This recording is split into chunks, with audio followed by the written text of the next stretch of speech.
Hello, everyone. Thank you very much for tuning into the Professional Insights Season 2 podcast, episode 37, Trev?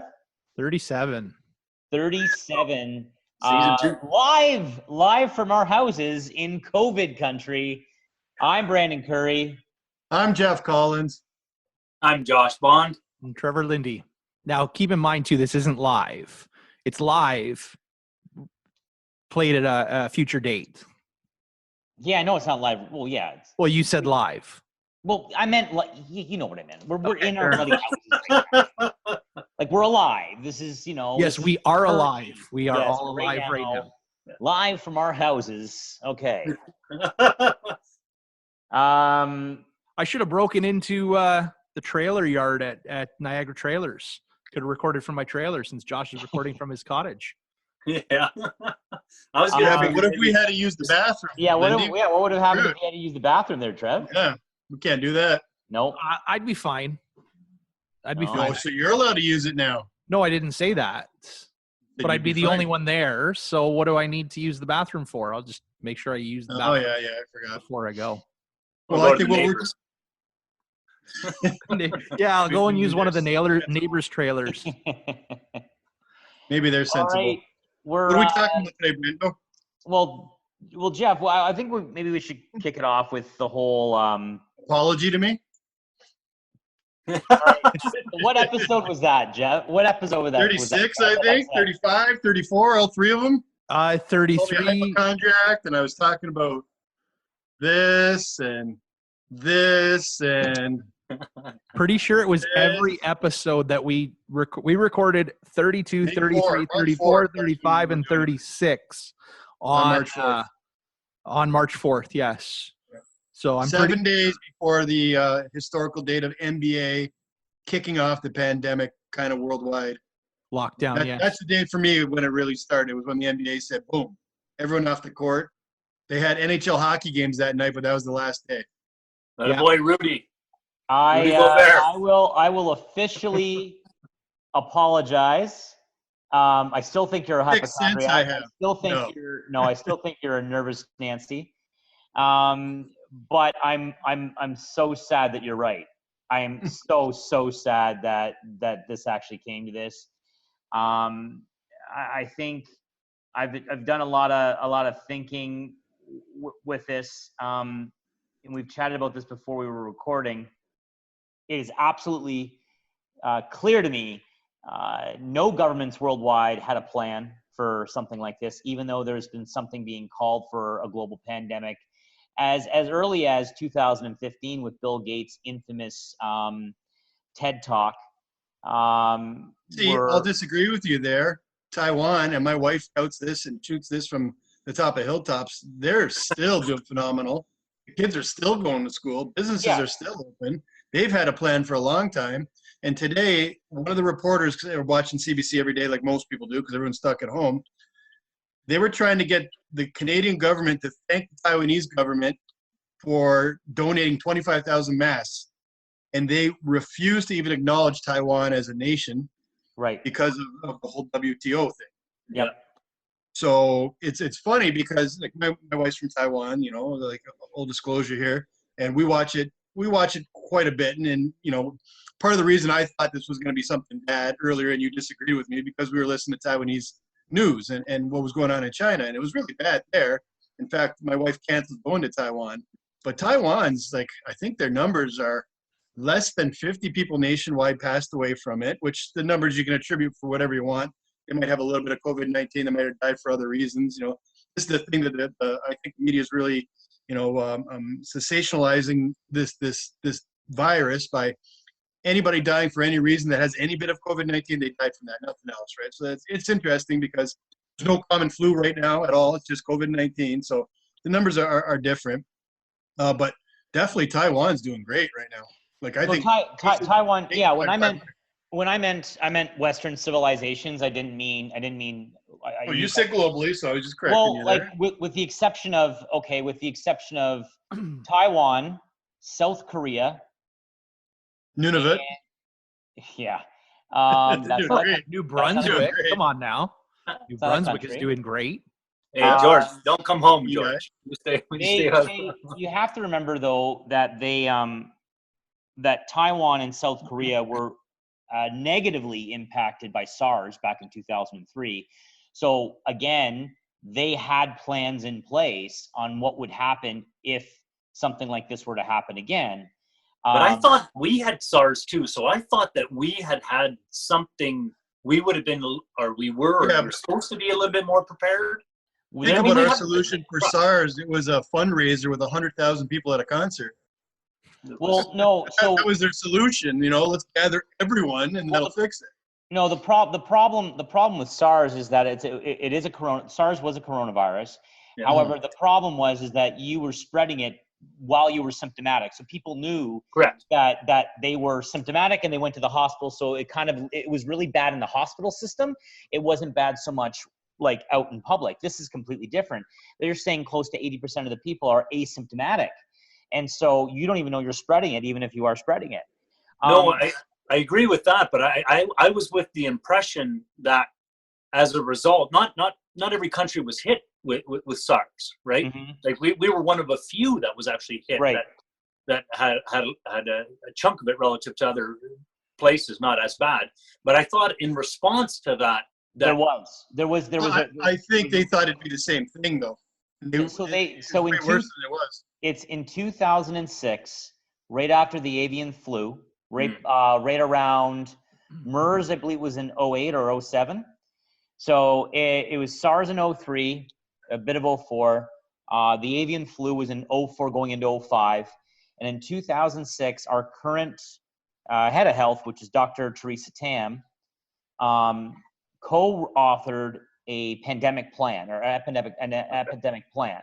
I thought there was something. And in there, it was advised that this be updated perpetually as different viruses come and go and what have you. And of course, since then, we've had MERS, we've had the H1N1. swine flu, we've had the Ebola, two Ebola outbreaks, but it wasn't updated. There was no plan. It will be now. But on top of that, they didn't, like I watched, so just like you, Jeff, I'm watching the CBC as well. And I saw a interview done by Rosie Barton with Theresa Tam. And so the first part of the interview was she said the lack of information from the World Health Organization, which I 100% agree with. And someone at the WHO has to be held accountable for not questioning China and basically just taking China at face value, because it was the lack of information that was out there and they just didn't do anything about it. So I agree with her to that phase. Where I disagree with her was one of her comments was, well, we didn't know that closing the border was on the table at the time. Like this is she's talking back in January and February referencing. And she goes, we didn't know that closing the border was on the table. We didn't know that these extreme measures could have been taken. And my response to that as a financial planner is that's absolutely BS. The whole point of having a plan is to have those discussions to know that these solutions and these measures are on the table if needed. A classic Proactively. Yeah, That's the proactive. definition of a plan. Yeah, that's the whole Definition point of a plan. So like, I'll use an example for wartime. During the Cold War, the US and Canada had plans on the table in case Russia were to, do X, Y, and Z. And they constantly updated those plans. Now, they never needed to utilize, but they knew what was on the table and what was available to them.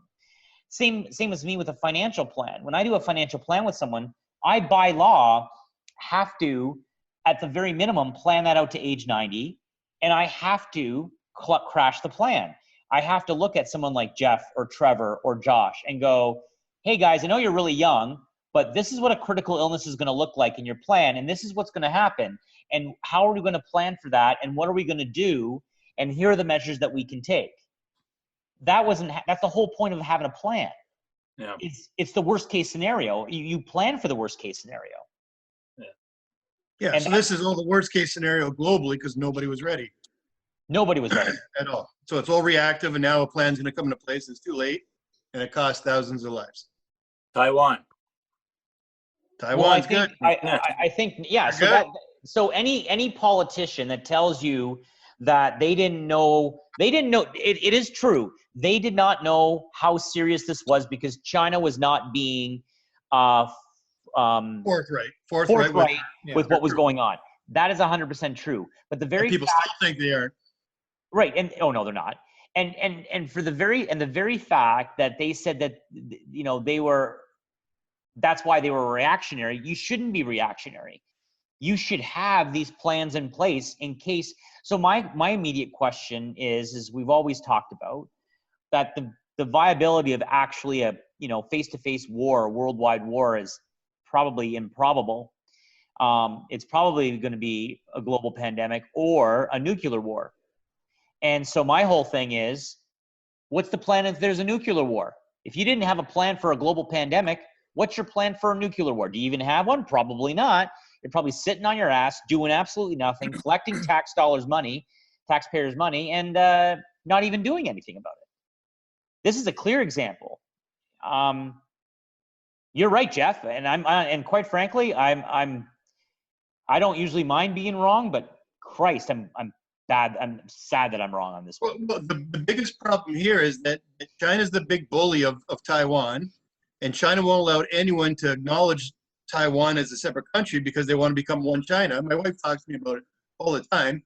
And so now countries can't even really go to Taiwan for advice on how they're fighting it because China says don't even talk to them. It's all politics, bullet, BS.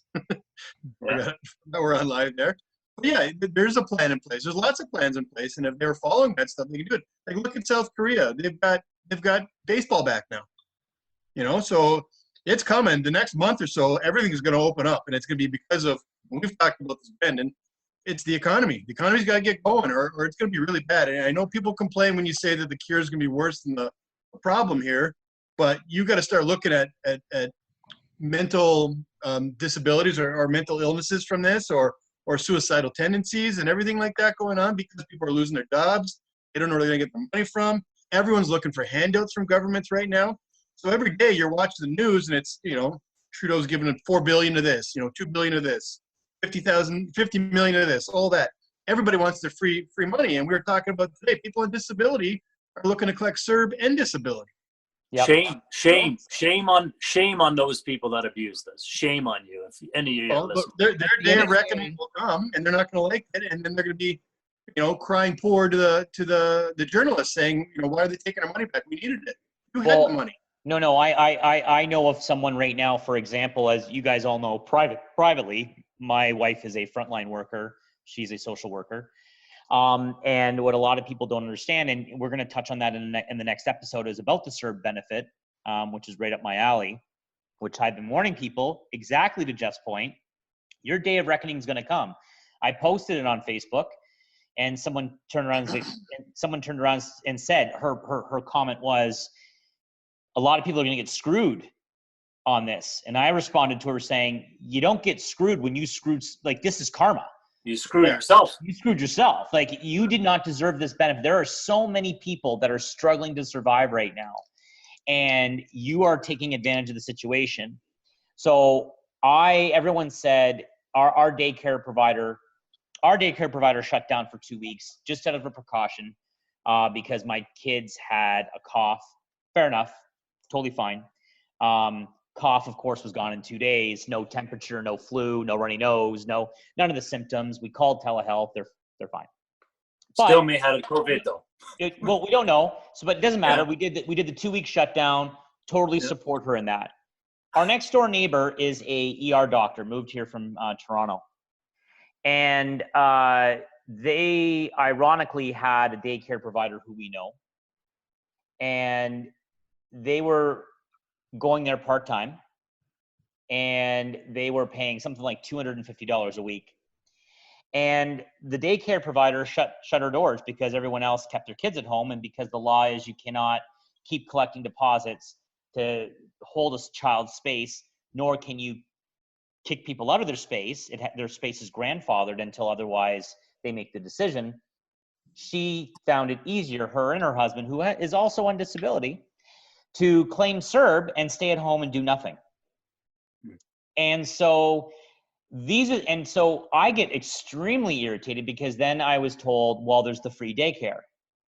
Well, that's a load of BS because number one, yes, I ironically I am an essential worker from the financial aspect of it. People need So am access I. to their money, right? But I am not a frontline worker, nor will I ever say that I'm a frontline worker. But my wife, who's out right now, she had to go do a home visit, has the PEP equipment on, and she's going in. But we don't qualify for the free daycare because You're not a frontline worker. I am not a frontline worker. You both have to be? Both have to be frontline workers. I didn't know Both that. have to be out of the home full time, not Wow. working from home, and both have to be on the list for the free daycare. I find out this a week and a half ago. I said, so what do you do about the doctor who works shift work, i.e. my next door neighbor who works 12, 14 hours a day on shift and has to get their sleep during the frickin' day, and the wife works at home like everybody else and has to now take care of a toddler to make sure that the husband doesn't wake up because he's got to get some sleep. And now You know? she's got to go service people too, and she'd be underslept and under. Yeah, Yep. that's crazy. Yep, and they don't qualify for the free daycare because both people have to be frontline workers and out of the home. So now you've got someone who's not only taking advantage of the system, but screwing over a frontline worker like a doctor who we desperately need to stay healthy and to stay into the system. And now she's tired. It might slip up one thing, and then she might get COVID. It's crazy. Yeah, That's it crazy. is. So it's Well, we should leave more of that CERB talk for the next episode. how many minutes are we at there, Trev?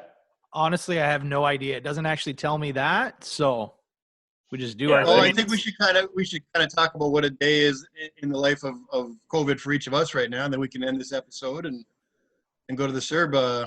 Okay. Sure. Well, I mean, I think an episode from my perspective is going to be just an episode and probably virtual signings, right? And I'm sure everybody could probably Oh yeah. chime in on that. Oh, I've been doing DocuSign for a while, so I'm used to that. But now, yeah, we've done a couple recently too, so that's interesting. So for you, you're clearly working from home most of the time, right, Josh? Yeah, I mean, You go to the office for the virtual signings? No, I do the virtual signings from home, but I've got to go back in because I need a wet signature on everything, right? And with your haircut at 2 months now with that one?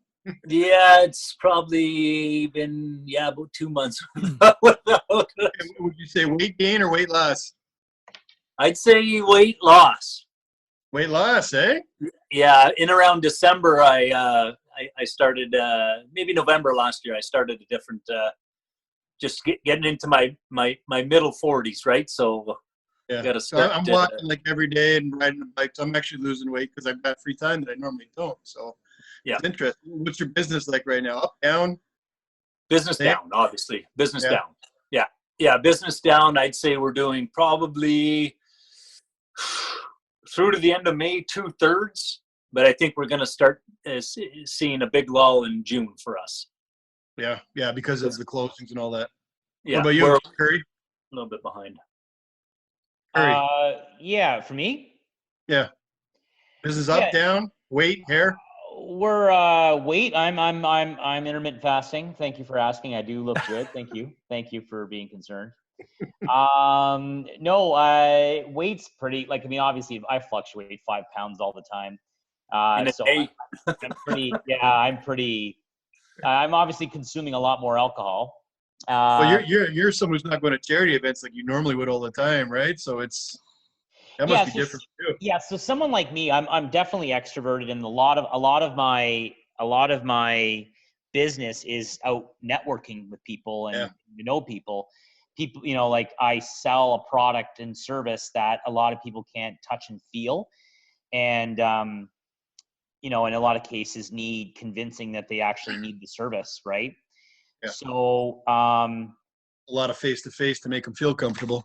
right, yeah, and so our business is down from a trailer perspective because obviously we charge a fee to manage money, and as the markets went down, obviously our trailers go down. That's obvious. And then new business, yeah, that's definitely dried up, and you've got a lot of people postponing meetings and postponing taking out insurance products or whatever the case may be, that even though you've talked about them, purely because everything's slowed up and dried up right about now. So yeah, I'm in the same boat. And you, Lindy, you said you're still busy with refis and all that, right? No, refis have slowed. Switches have slowed. It's other than like the odd purchases that have been in the pipeline or, frontline workers that are still active. Those are the only people that seem to be doing anything mortgage related right now. Refis have slowed down because people are concerned, right? Do they really want to, even if they're in a position that they're still working, do they really want to be taking money out? Or, do they just sit tight, wait, and figure out what it's gonna look like, in 2, 3, 4 months from now? And same thing with switches; those have even dried up. I've had a bunch that were in the pipe where people, unfortunately, just got laid off, so have to sit tight, stay with their lender for a little bit longer. And you see, my gut feeling right now, what is it? It's May 7th. It's been 2 months of just death for real estate. Just turned right off. March 11th pretty much turned off. So your servicing clients that you had and all that, as far as people looking to build, nothing. They wanted to wait. They wanted to see how the actual market would impact, which we can do another one on that. I think the terminology they're saying is before COVID. So it's BC. It's DC during COVID and AC after COVID. That's what Tom Ferry's saying, one of the real estate organizers. But I felt the last week it started picking up. Phone calls for me have been almost daily for build talking. So I think people have been sitting still for 2 months now approximately, and now they're getting antsy, and the weather's kind of promoting that too. So I'm hoping it picked up for all of us. So it'll be really interesting because, it's been 2 months of nothing. And for Roy LePage, we had our meeting today, our biweekly meeting right now. Roy LePage for new firm deals in the last month has been down 70 to 80%. And you know what? Like we had Phil Soper on a call with Dominion head office last week before now. And it was kind of neat because, the message was hold course, keep doing what you're doing. And, for all those people out there that are waiting for the market to dip, he doesn't see that coming. No, for me, prices aren't going to dip at all. And in fact, they're probably going to be boosted in the second half of this year. Sales volume is definitely down without a doubt. Yeah. But prices are sustaining. It's a seller's market right now, actually, because there's not much inventory. The problem is most of the buyers right now are frontline workers, and frontline workers aren't really allowed in because you have to have a declaration whenever you do a viewing. So it's kind of interesting right now when you're a real estate agent. Like I can get through vacant houses. I've listed a vacant, and you're looking at, I don't know, 1 to 3 showings a week right now. And you got to go there. You got to wipe down the lights, wipe down all the light switches and stuff like that. Turn on all the lights, go there after, and you can get vacant ones through. If people are living there, it's really difficult. And if you have a frontline worker, you have to disclose that to the people going through, and they can say, well, yeah, I don't feel comfortable because they might be carrying something, right? Which is, it's understanding. People are scared right now. So it's interesting times right now with COVID. It's definitely dead. I see a big bounce back for the second half. But that's all speculation that it's going to, the numbers are going to keep getting better. We don't know. That's been the feedback from our side of things, mortgage side of things, like all the economists within the banks saying the same thing, that there's going to be a rebound, but that is also on speculation that things improve in a timely manner, right? Oh yeah, look, bond disappeared. But if things improve in a more timely manner, then we'll be okay. But the longer this goes, the longer it drags on, the more the terminology is pent up demand right now that's really building. Yeah. We're going to see that. Like, I don't think it's going to turn on like they've been talking about, like a faucet. It's going to be a trickle. But you can feel it growing momentum a little bit right now. Like there's signs of it. So I'm hopeful. Yeah. Because it's been 2 months of sitting on my hands right now, kind of getting stuff ready. Well, let's be honest. I think all of us are getting pretty stir crazy with this. Who isn't? Right? So people that are normally, busy and just everybody, life is life, right? We're all normally busy regardless of what industry you're in. And it's been, I'm actually interested while we're waiting for Bond to get back. sure. You do have a lot of people inquiring about your insurance that you were selling or providing. If there's any perks for them for pandemic coverage or anything. For what? For pandemic coverage? What do you mean? Yeah. Is there any kind of stuff like that? I know No, it's no. I mean, the only thing that we don't sell like any like business insurance or anything of that nature. We sell more health insurance. So we do believe that, for example, on critical illness policies and disability policies, I think people are starting to see the value of them right now. so someone was diagnosed with COVID-19, couldn't do anything. No, they couldn't. But if COVID-19 caused another ailment, with an existing policy that they have, and made them disabled, then they would still qualify in that aspect. So I think people are starting to see the value of having their own disability and critical illness policies, for sure. Okay. Because for years I've been saying, what happens if you lose your job? What happens if you are disabled? What happens if you're ill and you can't go to work? And I mean, a lot of people did buy up on that, but a lot of people were like, oh, it's never going to happen to me, never going to happen to me, never going to happen to me. And I think this pandemic has really shown people that you need to have a plan in place. Yeah. And a contingency. Can't live check to check. That's for sure. People living check to check are screwed right now. Oh yeah, people living beyond their means too. It's crazy. Did we wrap this one up yet, or? No, we want to wait till you got back. I know you sorry about that. I got dropped there somewhere. All right. Well, thanks very much, all the guys, and thanks very much, everyone, for listening. Again, keep the questions coming and what have you. And stay safe and stay clean. Stay healthy. Wear your mask. Don't go to your cottages yet. Don't go to your cottages. Help us help you stay informed. Ciao. Ciao.